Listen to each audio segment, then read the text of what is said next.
बिस्मिल्लाहिर्रहमानिर्रहीम। अस्सलाम वालेकुम नाजरीन, पाकिस्तान में साल 2025 में क्या होने वाला है, मौजूदा हालात क्या हैं और आगे हमें किस जानिब लेकर जा रहे हैं, आज की वीडियो में आपको इस बारे में बताएंगे। आपको बताएंगे कि मौजूदा हालात और आने वाले हालात के बारे में रूहानी शख्सियत नेमतुल्लाह शाह वली रहमतुल्लाह अलैह ने क्या पेशगोइयां फरमाई और ये पेशगोइयां किस तरह से सच्ची साबित हो रही हैं। आज की वीडियो इंतहाई अहम है, लिहाजा वीडियो को आपने स्किप नहीं करना और आखिर तक लाजमी देखना है। नाजरीन, ये बात हकीकत है कि अल्लाह ताला के बरगजीदा बंदे जो अपनी तमाम तर जिंदगी अल्लाह ताला की बंदगी और उसकी इबादत और ज़हदो तकवा के लिए वक्फ कर देते हैं, अल्लाह ताला उन्हें जब चाहे अपनी खुसूसी इनायत से वली, अब्दाल, कुतुब और गौस जैसे आला और अरफा रूहानी मरातब पर फाइज कर देते हैं, जहाँ उनसे खरक आदत और कशफ व करामात का ज़हूर होता है और वो हातिफ गैबी, अलका और अलहाम का इदराक हासिल कर लेते हैं। हदीस में है कि हजूर पाक सल्लल्लाहु अलैहि वसल्लम ने फरमाया, मेरी उम्मत के बाज़ उलमा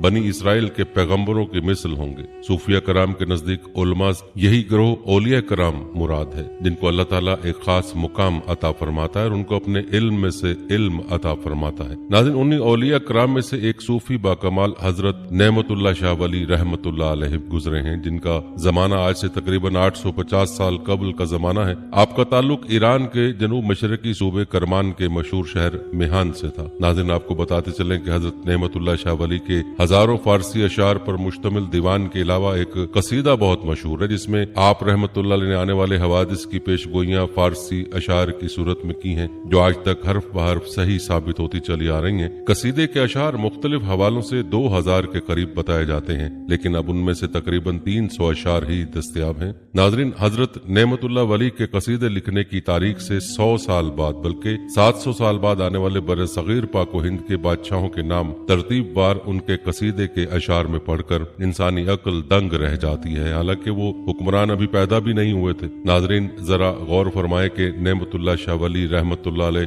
सबसे पहले मशहूर मुगल बादशाह अमीर तैमूर का नाम उसकी पैदाइश से तकरीबन 200 साल कबल अपनी पेशगोइयों के एक इब्तदाई शेर में लिखते हैं। उसके बाद लोधी खानदान के हुक्मरान सिकंदर लोधी और इब्राहिम लोधी के नामों का जिक्र करते हैं। फिर उनके बाद आने वाले हिंदुस्तान में मुगलिया खानदान के हुक्मरानों बाबर, हुमायूं, दरमियान में शेरशाह सूरी, अकबर, जहांगीर और शाहजहां के नाम उनके अशार में आते हैं और यूं खानदान मुगलिया के 300 साला दौरे हुकूमत की तरतीबवार पेशगोई करते हुए आप रहमतुल्लाह अलैह अंग्रेजों की हिंदुस्तान आमद तक खानदान मुगलिया के तकरीबन तमाम हुक्मरानों और उनकी मुद्दत हुक्मरानी बयान कर देते हैं। सिर्फ हिंदुस्तान ही नहीं बल्कि हजरत नेमतुल्लाह शाह वली रहमतुल्लाह अलैह तमाम हिजाबात से पर्दा उठाते हुए इस कुर्रे अर्ज पर ताक कयामत नमूदार होने वाले करीबन तमाम बड़े वाकयात और हवादिस को अपने कसीदे में बयान करते हैं, जो माजी की तारीख की रोशनी में बिल्कुल सही तौर पर ज़हूर पजीर हो चुके हैं। हजरत नेमतुल्लाह शाह वली रहमतुल्लाह अलैह की पेशगोइयों के कसीदे में 3 मुख्तलिफ किस्म के रदीफ और काफिया इस्तेमाल हुए। बाज की रदीफ पैदा शुद यानी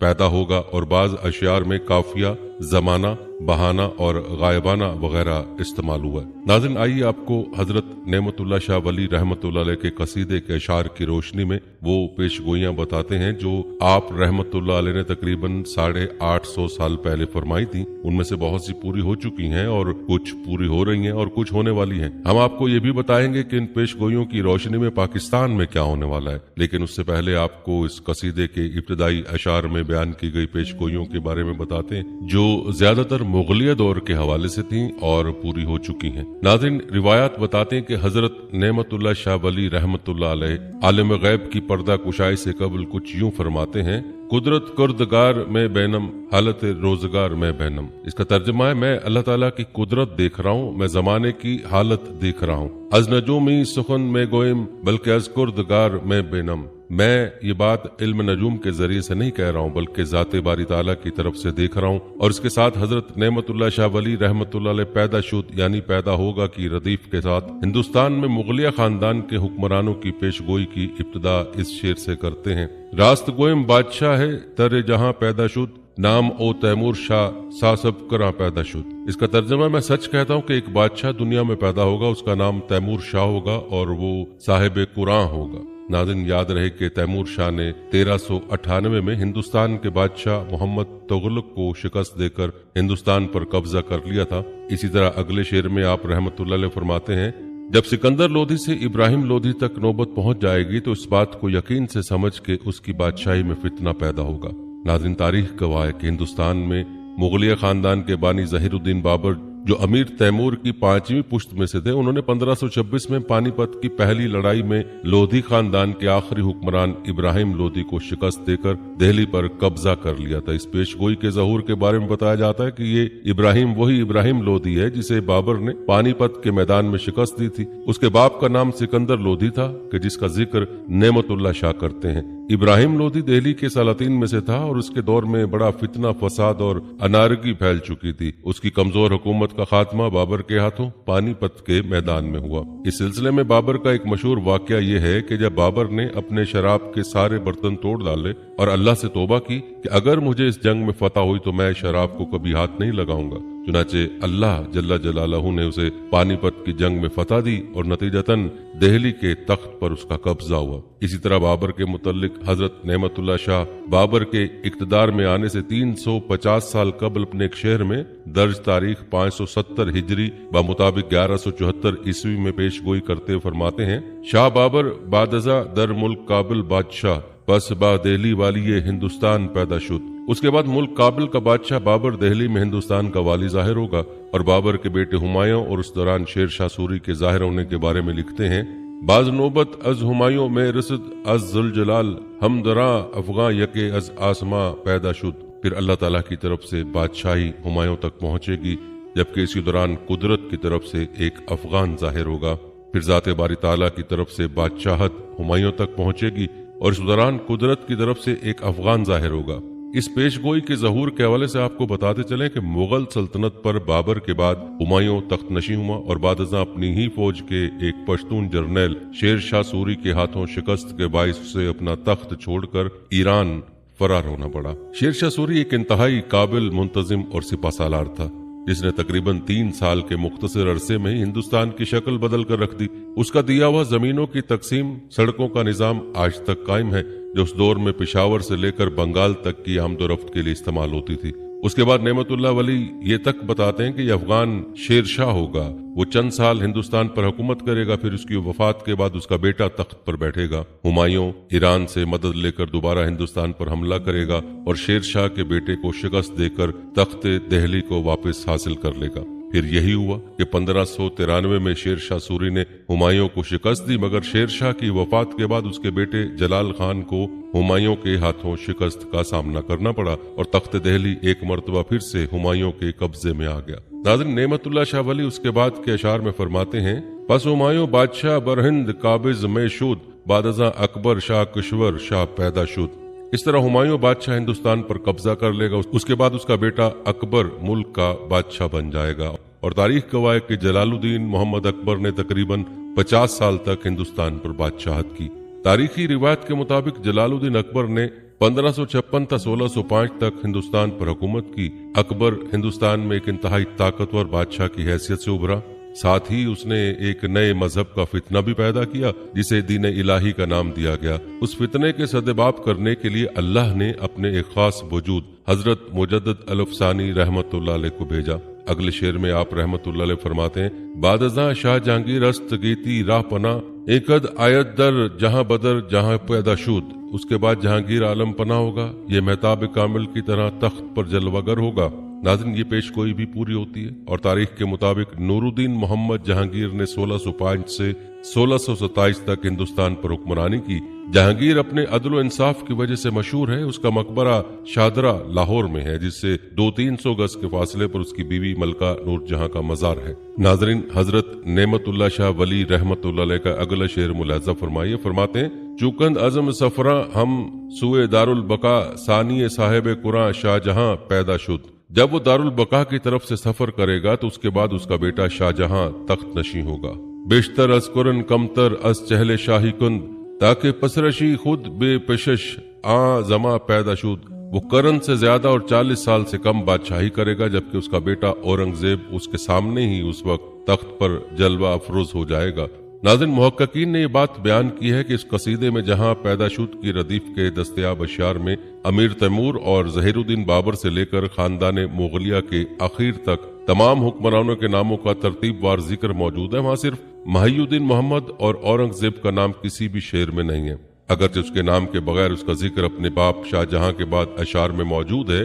शायद इसकी वजह यह हो कि औरंगजेब, जिसने करीबन 50 साल तक हिंदुस्तान पर बादशाही की, वाहिद मुगल हुक्मरान है जिसने तख्त नशीनी की सदियों पुरानी रिवायत से इनराफ किया था। और याद रहे कि औरंगजेब के बाद खानदान मुगलिया का जवाल शुरू हो गया। और उसकी पेशगोई हजरत नेमतुल्लाह शाह वली ने यूं फरमाई है, नादिर आयत जा ईरा मैं सतान तख्त हिंद, कत्ल दिली पस बजोर तेग यहाँ पैदा शुद। नादिर शाह ईरान से आकर हिंदुस्तान का तख्त छीन लेगा, लिहाजा उसकी तलवार के जोर से दिल्ली का कत्लेआम होगा। नाजरीन, हजरत नेमतुल्लाह शाह वली रहमतुल्लाह अलैह अपने अशार में एक बार फिर बाबर के दौरे हुकूमत की तरफ पलटते हुए सिखों के बानी पेशवा गुरु नानक का जिक्र भी करते हैं। शाह बाबर बादशाह बाशद पस अजुए चंद रोज, दरमियानश यक फकीर अज साले का पैदा शुद, नाम ओ नानक बूद आरत जहां बावे रुजू, गर्म बाज और फकीर बेकरा पैदा शुद। बाबर बादशाह जो होगा उसके चंद रोज बाद 22 सालकों के दरमियान एक फकीर पैदा होगा, उसका नाम नानक होगा। बहुत से लोग उसकी तरफ रुजू करेंगे। इस बेअंदाजा फकीर का बाजार गर्म होगा और चर्चा होगा। नाज़रीन, याद रहे कि तारीख के मुताबिक गुरु नानक 1441 में पैदा हुए और 1538 में उनका इंतकाल हुआ था। उसके बाद बरे सगीर पाको हिंद में अंग्रेजों की आमद के बारे में पेशगोई करते हुए हजरत नेमतुल्लाह शाह वली रहमतुल्लाह अलैह यूं लिखते हैं, आ राजगाह जंगी मैं खुद मस्त बहन की, दरमुल्क शाह फरंगी आइंद ताजराना। वो जंगजू राजे महाराजे जो शराब और भंग के नशे में मस्त होंगे, उनके मुल्क में अंग्रेज ताजराना अंदाज में दाखिल होंगे।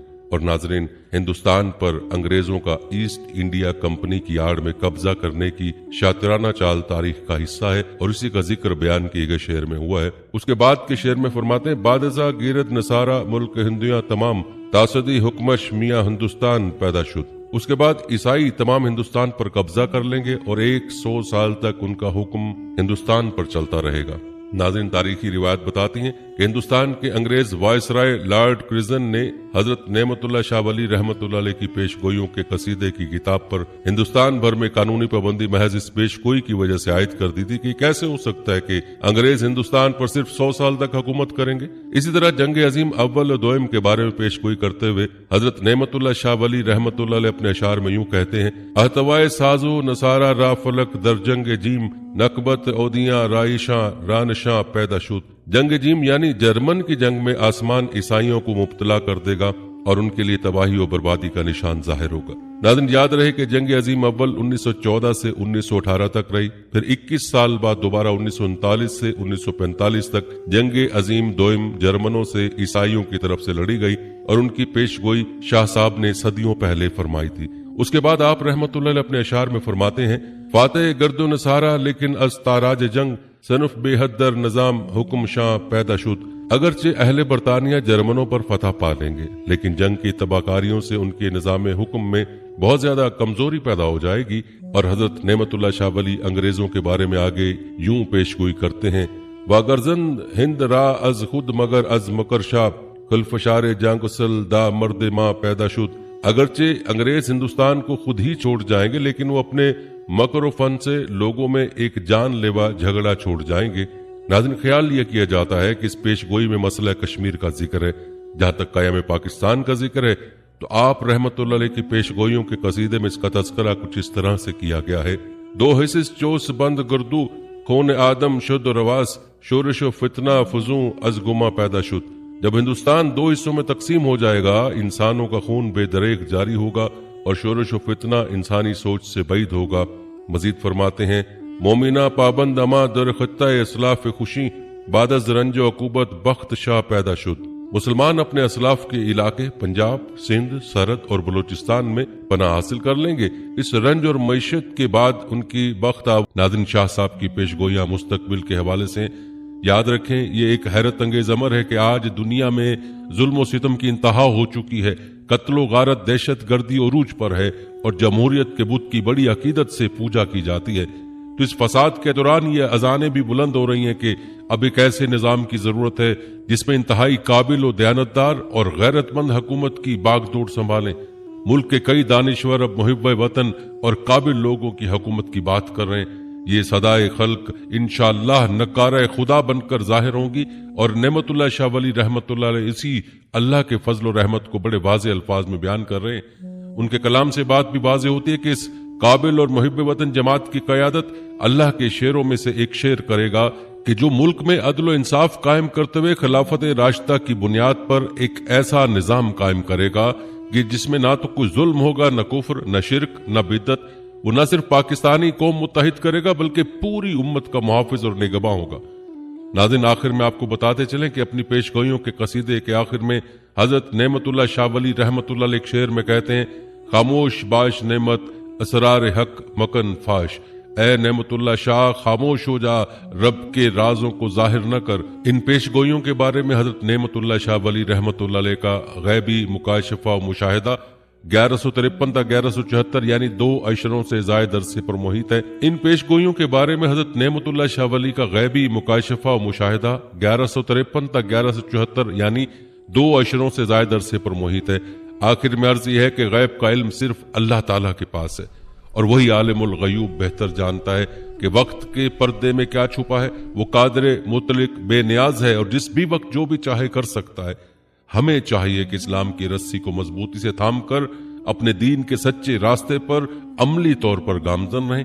नाज़रीन, आपको बताते चलें कि हजरत नेमतुल्लाह शाह वली रहमतुल्लाह अलैह की इन पेशगोइयों की हकीकत के बारे में मुख्तलिफ लोगों की मुख्तलिफ आरा है। अलबत्ता आप इस बारे में क्या कहेंगे कमेंट में जरूर बताइएगा। अल्लाह ताला आपको अपनी ज़ुबान में रखे। आमीन।